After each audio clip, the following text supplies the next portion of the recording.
Hello guys, and once again welcome back to my YouTube channel. My name is Mihlali. Please do not forget to subscribe, comment, like, and also share those videos. So Musa Khawula has come for influencer Mihlali once again, and this time, you guys, I feel like he has crossed all boundary because he not only came for Mihlali but for her mother and stepdad, you guys. So Musa Khawula shared these pictures on Instagram and wrote this.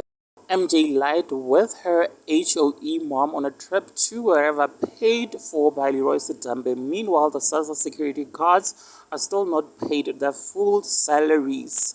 And he also shared this picture.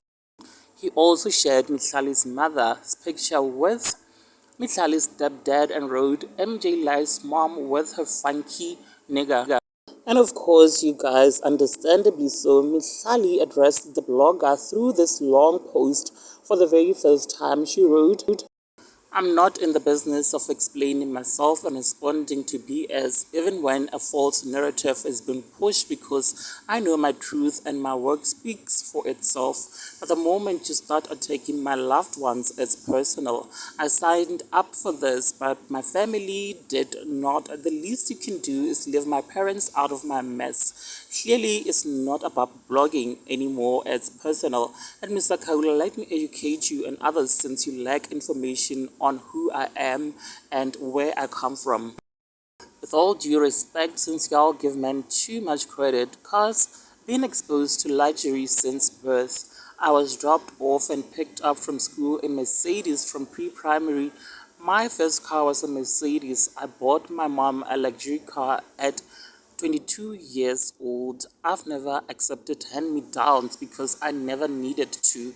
Zikhona imoto ekhaya. Money, I started working at 20. I've never been faced by what a partner can offer me. Hence why 7 years later, how's life like? You feel the need to use my name to gain relevance. Don't be disrespectful. That won't guarantee you longevity. Leave my family out of it. I know your poor attempt at destroying me failed, and I'm sorry about that, but at least try to find a better strategy without dragging my family into it. From a successful brand strategist, I'd suggest you find a suitable way to establish yourself because all faiths die out. Now, there you have it, guys. Please do engage with me down in the comment section below. Also subscribe if you have not yet done so. I will definitely see you in my next upload. Bye.